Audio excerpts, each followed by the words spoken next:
Hello. Let me see. Okay, I have microphones. I have cameras. Oh shoot, my camera is a little wonky. Hold on. Let me make it more straight.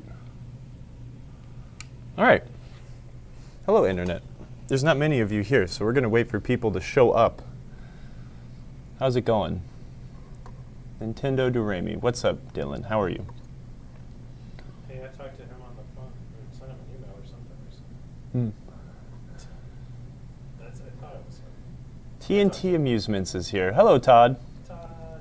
Welcome. I'll see you in a few weeks at Texas. I should have come up with a better title, but I didn't. I think I should have come up with like a better, clever title. Oh God, this scares me. I forgot to attach the HDMI cable here. Okay, watch this. Does the video cut out? No. Excellent. Excellent. We finally have all of our camera equipment back. Hi. Brett is here. Hello. We're going to look at some pinball games. I don't remember what Emoto titled. Oh, my head is blocked by that stupid little screen. Here, I'll stand over here. I forgot what Emoto actually called it. We were going to do something like, maybe it would be better if I would have titled it like Pinball, the last 30 years. I don't know. I didn't feel like working on anything. I'm very lazy today. But we were kind of talking about like, oh, let's show off this super cool multimorphic game we have. And I was like, yeah, let's take a look at the multimorphic thing. And I was like, be interesting to show how different it is from everything else. And then I was thinking, well, man, you know what's kind of neat too? We also have a Chicago Gaming remake thing over here. And not only that, but we also have like a new Stern game, and then we also have like this ancient game, and that kind of covers like the last 30 years of pinball. Even though this isn't a real WPC game, it's a emulated one. WPC is similar enough to this, but it also kind of ties into the like the fight between like centralized and decentralized work of, what's it called? Not work, but like how things are done, controlled in pinball. So, how's my mic? Is it too hot? I just got my my sweet lavalier mic back. So, Wirebot John. Hey John, what's up, man? I'm excited to see those harnesses. I can't believe you made all of those things so quickly for us. Thank you. But yeah, we'll definitely take a look at Weird Al a little bit. I always forget how I've only worked on a few P3 games, and it always makes me really nervous to lift the playfield. The playfield moves in a way that's like unfamiliar, but it's extremely stable because the playfield is extraordinarily heavy. But I guess I think it comes into its like final little thingy, and then I think we can put it up into like a total service position. If we lift it up even more. Yes, I think we can. So we'll leave it here for now. It is very heavy. It does. It weighs more than 8,000 pounds, I think. But these guns, they can handle. We'll wait for more people to file in. Emoto should have joined us approximately 10 minutes ago. Actually, she should have joined us approximately 40 minutes ago, but she'll be back. I'm going to turn down the hotness of my microphone. How's everyone doing? There's been some really interesting, fun stuff going on in Pinball Land the last week. Here, I'm just going to sit behind this thing so you can't see me. Last week we spoke about the Foo Fighters, super cool.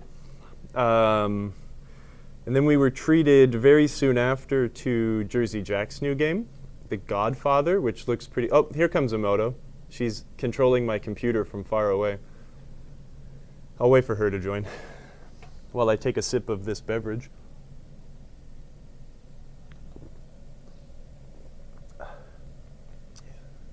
What are you doing, Emoto? She's trying to join Zoom. I'm going to give you guys some back behind the scenes stuff here. Yep. All right, there we go. She's typing in her Zoom. Oh, you don't have to type it in every time? I've memorized Emoto's phone number because that's her Zoom meeting. Maybe I shouldn't have said that. It doesn't matter. And slowly Emoto is coming. Unmute myself.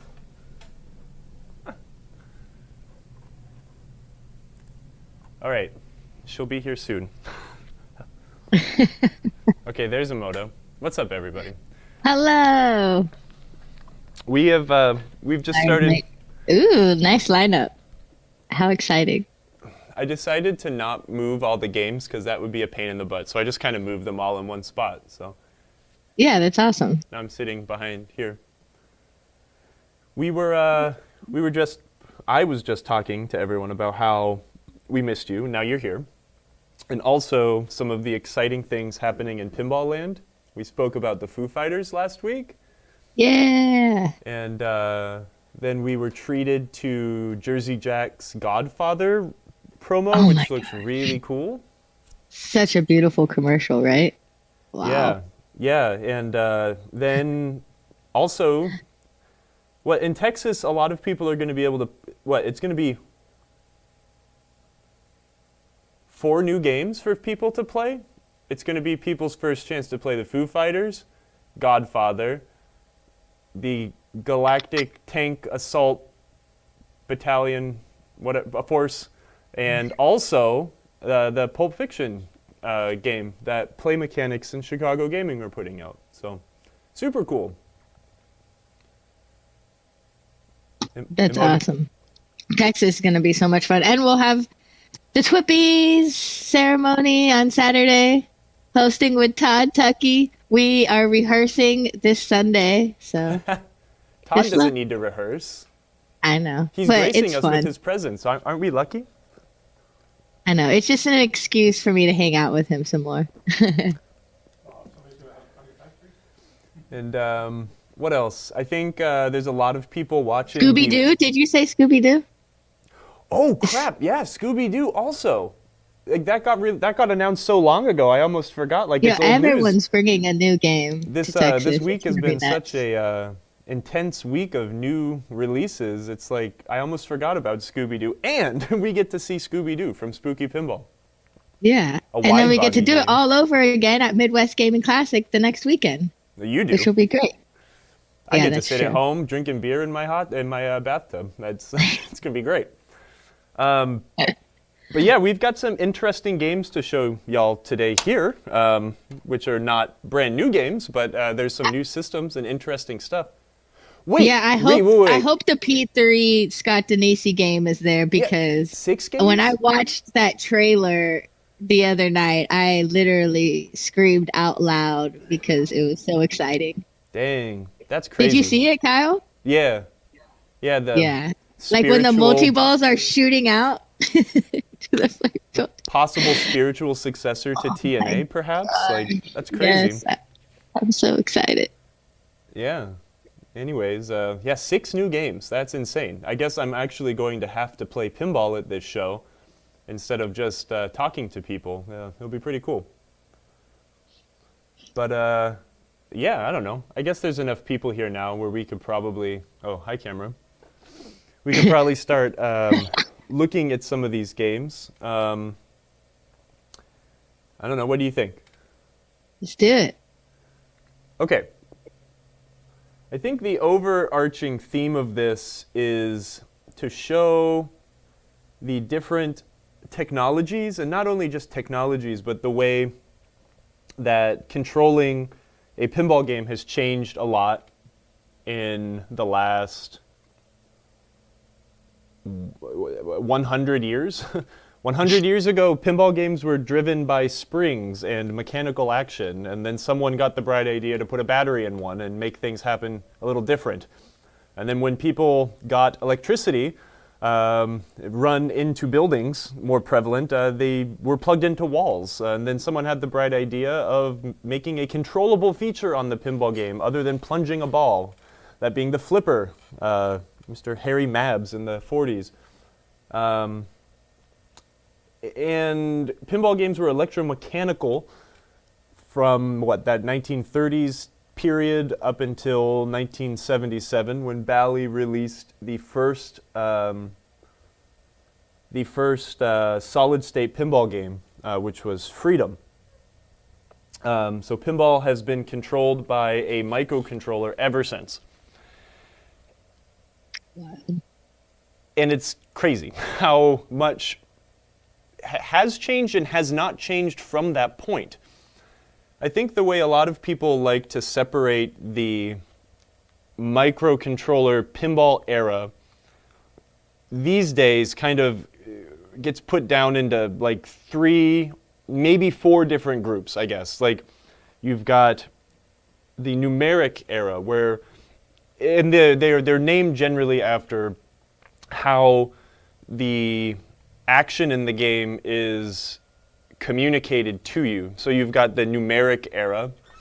So a game like Lady Luck behind me, that game tells me the action, the excitement of the game via some 7-digit displays that can display, 7-digit being, how many digits are shown, up to 0 to 9. Then a few years later, in the mid-'80s, we were treated to an alphanumeric display. So we had displays that had more than enough segments to show a letter, but could also kind of roughly show a number, roughly show a letter and spell words. It could communicate to us in ways using written language. The next progression would be the dot matrix era, games that used a screen that was a rectangle shape, and they would be able to, the designers could program dots to show not only words and scores, but also some animation. It could help us tell a story through visuals that could move, not just the static imagery and what we got to enjoy on the playfield. And pinball was like that from like 1991 until like 2012. That was a very long period of time. So there's 3 different versions of, what you would consider the eras of pinball. And then in 2012, the current era, or current generation, would be an LCD display. In 2012, Jersey Jack put a 27-inch television inside of their head and displayed things on an LCD television. So not only did we get language, numbers, and animation, but we got full color animation. We had full clips and bits of the film Wizard of Oz shown to us on the back box of our pinball game. And that's kind of where we're at now. Now, of course, there's been a lot of innovation between 1977 and 2023, but a lot of pinball is crazily the same. Now, I'm saying that while sitting next to a multimorphic game, which is crazy, and we can look at that soon. And this is as different as you can get while still having the, physical action of pinball that we know and love. But I don't know, was that like a decent overview, kind of? Does people following me where I'm going or where we're going to go? To outer space. I mean, we are kind of going into outer space, it seems like. Frontier. But pinball has, all of those eras of pinball have been controlled by a microcontroller. And we'll kind of get into that a little bit soon. But let's not go in chronological order. I want to look at the P3 first. This is a really, really interesting platform. Not a lot of people, because they don't end up on location too often, have had the ability to play these multimorphic games. So there's a fella called Jerry Stellenberg. Maybe you have met him. He comes to literally every pinball event ever. It's incredible. He has so much dedication. Jerry put together a electronics platform, a pinball controller platform called the P-Rock system. That is what he is probably most famous for within a certain aspect of the community. But Jerry's also been manufacturing. First time chatter. What? Said first time chatter. What's up, Lynn's Arcade? Hey, what's up? The one time we're not wearing our Lynn's Arcade hoodies. Dang. Yeah, mine's in my house right now. But anyways, the Jerry put together this P3 system, which was used and taken up by homebrew pinball designers, people that made their own pinball games in their house. It's a platform that can be used to not only create your own game and control your own game, but also to perhaps retheme or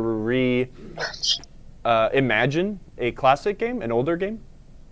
But Jerry's also been putting together games on his own platform, which is what, the multimorphic system. This is crazy. Let's take a look. I'm not going to put the playfield down yet because this thing is hella heavy, and I don't like moving it. We're going to keep it in the position it's in right now, but I'll grab the handheld camera and we can but we can't see. Take a look at what the playfield of a multimorphic game is like. Everyone take your Dramamine. Let's go. All right. One thing you might notice immediately before we put this thing down, we'll look at it a little closer later. That it's out of focus? That's what I noticed. Stand by. Okay, we're standing. Standing by. Oh, ooh. Okay. Hi. That's better. Go ahead. The main Continue. awesome, crazy thing about a multimorphic game is 2/3 of the playfield is a television that has ball tracking capability. The other third of the playfield is a physical playfield that allows the designer to make what we're used to, ramps and different lanes and targets and spinners and such. These games are interesting because they allow you to interact or do things in pinball that have never been you're not capable of before, right? With the fact that this whole TV, this whole surface here can react or knows where and what the ball is doing, allows you to interact with a whole other portion, a whole new part of interactivity, right? Where before the only interactivity maybe was with the screen showing what you're doing or how you're doing with points, etc. Now the television can react with graphical assets to what the ball's doing. But since it is that way, it does call for some really interesting things to be done, right? You can't drill a hole in a TV and put a flipper through it. So one thing you'll notice is that yeah, how do they do that? The flippers are floating. Wait, can you turn the light on? Okay, let's see what's going on in here. We'll take a little bit of a closer look, but we have the flippers floating, and they're actuated with solenoids underneath the apron via these control rods right here. The interesting thing, and I think what the idea is, and this is what is happening more so now, is that with the multimorphic system, the idea is that if this was mine and I owned Weird Al, right here, I'll put this camera down for a second. Yeah, I'm getting sick. You're not getting sick. Sorry. The idea is that kind of like, I think Jerry took a note from like with Pinball 2000. The idea, yeah, P3 is Pinball 3000. It basically is. The idea was that with Pinball 2000, I could purchase a few Revenge from Mars, and then when the new game came out, I could also buy a retheme kit, right, where Williams would send me a playfield and art, and I could slap those things into my Revenge from Mars, take all that stuff back, and then have a new game.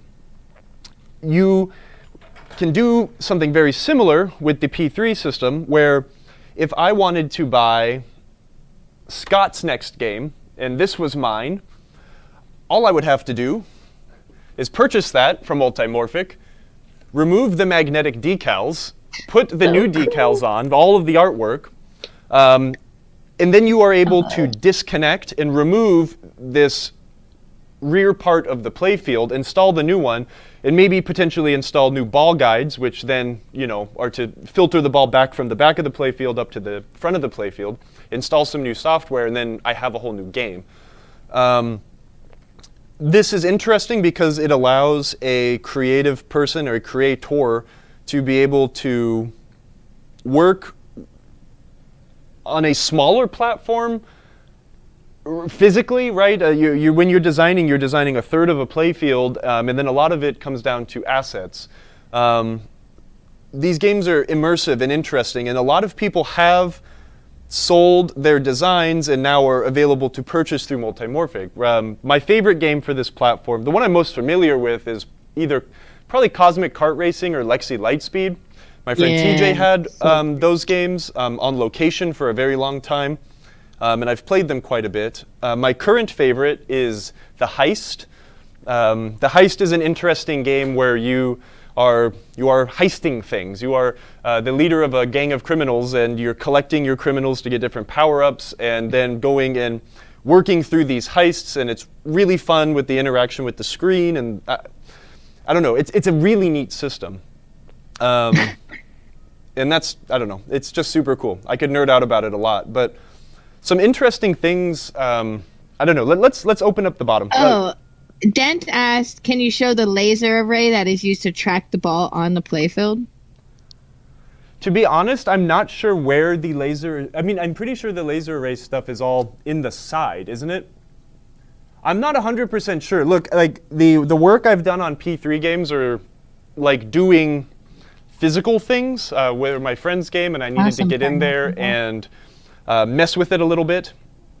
But I've never really dove into the hardware or how they work so much. But I want to show off what we can see and some of the interesting things that make this game so different. A few things about this game, though, as far as I can tell, and again, I'm not an expert, this game runs on a PC. There is like a mini ATX motherboard and everything behind the television, which is back here. There's some pinball control hardware as well in the back box. There's like a few filters and some audio stuff back here as well, but there is a full PC behind here. I'm not going to show it because I have to remove the TV, and it's not the easiest thing to do. The game runs on a big switching power supply underneath here, so there's no transformer. And then I think that there is a service position for this game, so I am going to hopefully try and lift it so we can get the game all the way up.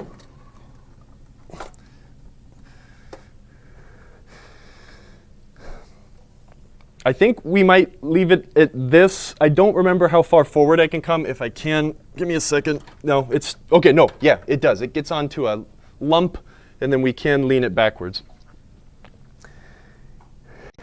Insane. This is a very heavy playfield, and the way it is designed is there are a system of rollers and a channel inside the cabinet. So I can get it into playfield service position 1 by lifting and pulling up and resting on this bar. I can get it in service position 2 where it just was by pushing it here cool. onto this big bar, and then you can lift it up to service things in the back. There's so many mechs. Shell Schlock asked, why so much stuff under there? There's not a lot under here. A lot of the magic actually happens up top. Steve, would you mind walking the camera right there, more front and center? I'm not going to let go of this. So. Hey, I have to jump off for 30 minutes real quick for a meeting, and I'll be back, y'all. Okay, I'll move the cameras and stuff. We're all good. Thanks. Make sure this one's actually 30 minutes, please. I'm just kidding. I'm meeting with Stern, so no guarantees, but we'll see what's going on. Trying to cook up some magic for show season. Oh, that's a great shot. All right, I shall return. All right, yeah. So one thing to point out here, since there's a television, and you can't have a bunch of ball mechs or balls popping up where they normally would be, when the balls drain, they drain down this PVC tube into the back. There is a trough in the back of the game where it is then up to the designer's discretion where to model in the ball serve on the multimorphic game. So this whole section here is what we would consider the trough. These games can hold a ton of balls. These games, I don't think it really tracks how many balls are in it, but it can, I think there's like 13 pinballs in there. That's what Multimorphic shipped us. I didn't 100% like look through the manual, so I just dumped all 13 in. And yeah, we've got parts of our P-Rock system bolted onto the bottom of this frame here. Again, all of this is the television and control stuff above there. All the multimorphic games have these lit pockets which can move up and down to catch the ball. 18 balls is the max. Thanks, Jordan. Yeah, Jordan would know because Jordan owns or owned one of these. There are, what is it, 6 pockets? 1, 2, 3, 4, 5, 6. These 6 pockets that are controlled by these servo motors to come up and down to capture the ball. And then, again, it's like if you guys have ever played like Star Trek The Next Generation, it has a system where you can shoot a ball into the subway and then it will immediately serve it back to you because it has staged balls under the playfield. So these pockets can be used to capture balls and do things, and then the game can seamlessly serve another ball from its serving position. But otherwise, we have a ton of plungers down here, which I imagine lock or select or keep certain amounts of balls from moving when it's trying to serve. I'm not sure because this is the first time I've seen the underside of Weird Al. But yeah, we've got a ton of servo motors here. There's a lot of optos. It's kind of clever and interesting, but that's another thing about these games is a lot of the magic is on the top. Is this Hyperball? Yes, this is Hyperball. I'm going to take this very heavy playfield and carefully set it down. These are very sturdy. It is heavy, but the entire thing is quite sturdy. Ugh. It needs to be because there's a lot of technology here. I'm going to switch cameras really quick.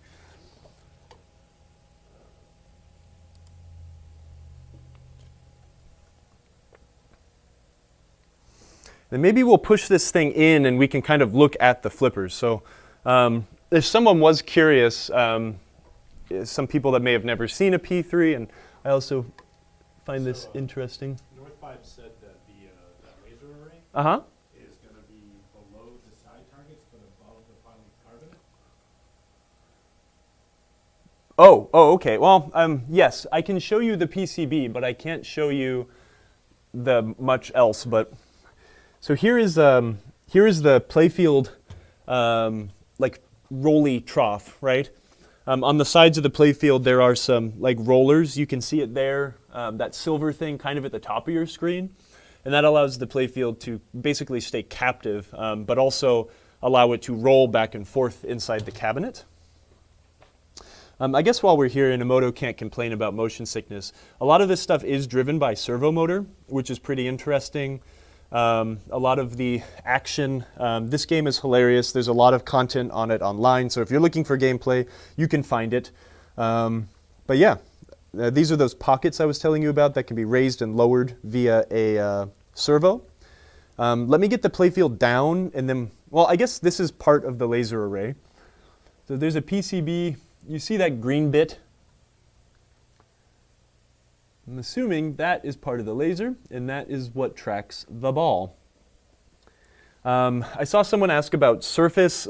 Yes, the television is recessed on top of a piece of polycarbonate, right? The television can't take the rolly bit of the ball, but yeah, so every lower third of a multimorphic game, 2 flippers, 2 slingshots. Let me put it down, and then we'll show off. And then you've got 2 other flippers up here at the top with the coils, hidden underneath these plastics here. I'm so happy to have my little handheld tripod thing back. This one's so much better than the crappy one I've been using for a while. Let's pull this thing up, get some momentum so the rollers can start doing their job. And we will set it all the way down. That is heavy. Actually, no, let's bring it up. Let's look at the flippers. One more thing. I want to look at the flippers. Okay. Let me put this camera on. This is worth showing.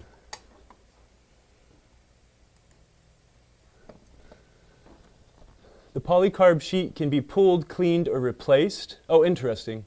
Yeah. Yeah, with the screen on, you don't see the polycarbonate, so I don't think you can really tell through the. I don't think you can really tell right now through with the camera, but it is scratched, right? There is a pinball rolling around on the polycarbonate, but when the television's on, you can't tell. If there's ever any like crazy damage to it, I guess it is quite easy to replace. Ashley, what's up? Howdy. Thanks for joining. Oh, fantastic. We have actual P3 multimorphic owners in here. We can access the mechanical bits by pushing down these buttons and flipping down this service platform. All of the coils here are fed by one plug, so if we needed to disconnect anything voltage-wise, it's all connected via this. There's an optical sensor here for when the ball, it drains through. It knows when to kick. This is the ball trough, right? When the ball drains through, it comes down here, and the game can sense like, oh, the ball's coming, so drain or something as it rolls to the back. We have a couple Allen cap head screws here. Let's take this thing off, and y'all can see what the flipper mechanisms look like. So I guess like if this is Pinball Through the Ages, we are starting with the most non-standard bit of kit. This is a ton of innovation, a little bit of innovation like through playfield design and stuff, in mechanical bits. It's very innovative. And then we will go backwards through maybe some things that are a little more standard or traditional into what we know from like pinball gameplay, but are also very different in the terms of controller hardware. So, flippers pull out without removing the apron. Oh, really? Well, but is this the easiest way to show them? No? Oh, wow. Oh, interesting. See, that's the thing. If I would have read the RTFM, maybe would have learned a little bit more. Everyone's teaching me things right now. It just slides out without removing. Pull it towards you. Be sure to unplug it first. Really? There's no... Wow. Oh, because it's all attached to this. So you can unplug it and the entire thing comes out for service. I don't think I want to take it apart that much. Just grab the bar and pull. Are you talking about this bar right here? Hold on, I'm putting it back together. We're going to do it. The one time I've worked on a multimorphic game was just to unstick a ball, and I think to replace a rubber. I've never done this much. Do it, you got it, it's super easy, just pull. Okay, that's good technical advice, let's do it. It's snug, so you may need a little bit of a heavy pull. Okay, I got you. Let's do it. Got to give the people what they want.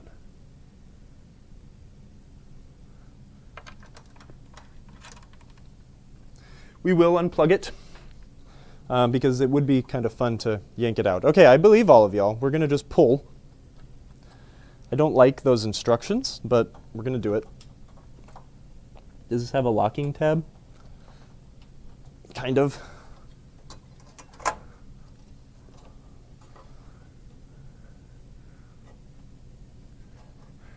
I believe in you. Thank you. I don't believe in myself most of the time, so you guys give me the confidence I need. Okay, just pull. They say just pull. It's pretty tight. Are we talking the bar here, like where we lift the playfield?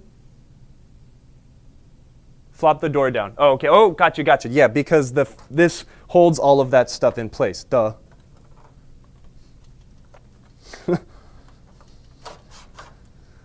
God dang. Wow, I should have read the stuff on the support site. That is insane. That is insane. Again, I think the brilliant thing about all of this to me is the fact of how serviceable this is. At the end of the day, right, let's give a scenario, right? I'm always telling people when you go to service games, bring everything you need. Bring a new set of boards, bring this, bring that. As a, you know, potentially as a serviceman, if I was running a multimorphic game in one of my shop route positions or something, and we had a call of a bad flipper or something, you know, I mean, hell, just bring a whole new kit. You slide it in, take the old one back, you replace the art, and then you can go back to the shop and figure it out on the bench. It's one connector. Isn't that incredible? So everything looks really standard, right? I mean, this is a Williams coil stop. This is a Williams coil retainer. These coils are unique, but the linear action makes them very interesting. The plungers are unique. We pull in, you've got a pivot there. Same thing with the slingshot. The end of stroke switch is a optical switch. Mind my finger. When we pull it back, that plastic bit, which might be hard to see, this plastic bit interrupts the optical beam, knows when it's reached its end of stroke. We've got a teeny little micro switch here to sense for a slingshot. That's incredible. That makes it so easy. That's ridiculous. What's up with the link to the plunger? How does that attach? It's hard to see. I can't tell. It looks like it is pinned in the plunger itself, but it's held. It's kind of covered with a collar. Yeah, it's. So we've got a. Sorry, this camera's out of focus because it's set for a further distance, but we've got. It's just pinned through. Oh, there's a pin. It's very out of focus, but. Super cool. It's all machined aluminum. It's very tough. Yeah, that's really neat. And then it just slides the hell in. That is ridiculous. I love it. Here's an interesting bit here, right? Because we talk about this is a modular system. Let me set myself up for success here, but also try to not smudge up the polycarbonate much.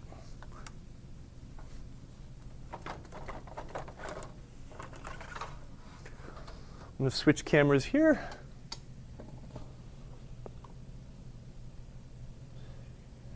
They cost a lot of money. This is not a cheap pinball machine by any means, but it's the initial cost of ownership that's expensive. Everything else after that is just adding bits.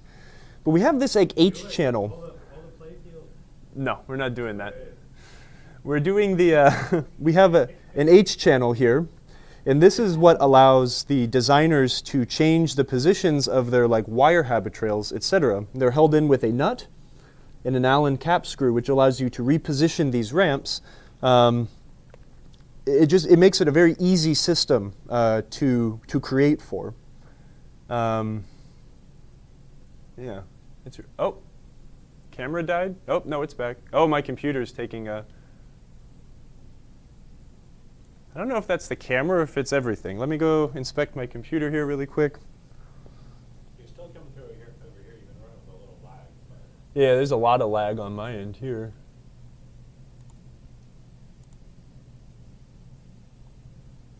How much lag? Because my computer is absolutely chugging right now for some reason. Did you just change the camera? Yeah, well, it looks like my audio is coming in right on time, but it's the cameras that are all goofed up. Yay, streaming is hard. How, no, this is a hardware thing, not an internet thing. Is it coming through like really laggy right now, or? What is going on? Oh, we have a lot of dropped frames, but that makes no sense. It says I have a 7% CPU load. How's it going? It's going terrible. Thanks for the sub. Yeah. Oh, hey, look, it just cleaned up a little bit somehow, some way. I don't know. Wait, no, it's slow again. Maybe my capture card was really sad not being used for 3 weeks and now it's taking a dump. What about this camera? No, this is an OBS problem. Man, we are having all sorts of OBS issues the last couple weeks. It looks much better now. It looks better? Okay. We'll see if it clears up. I mean, I'm seeing like on reference, like my reference here, we're running at like 5 FPS. I'll believe. I'm going to replug the power connector in here.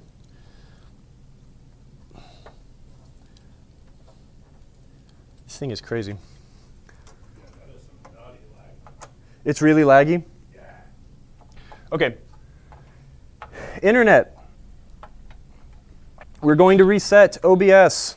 This sucks. This happens way too often right now. There is something wrong between... You just walked over and you just plugged in the connector. Like a second ago. Okay.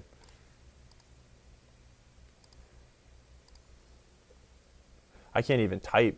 Yeah, there's something weird going on. Let me try cutting. Looking better now? It's definitely not looking better. It's actually flowing, but you're still like fucking, almost a full minute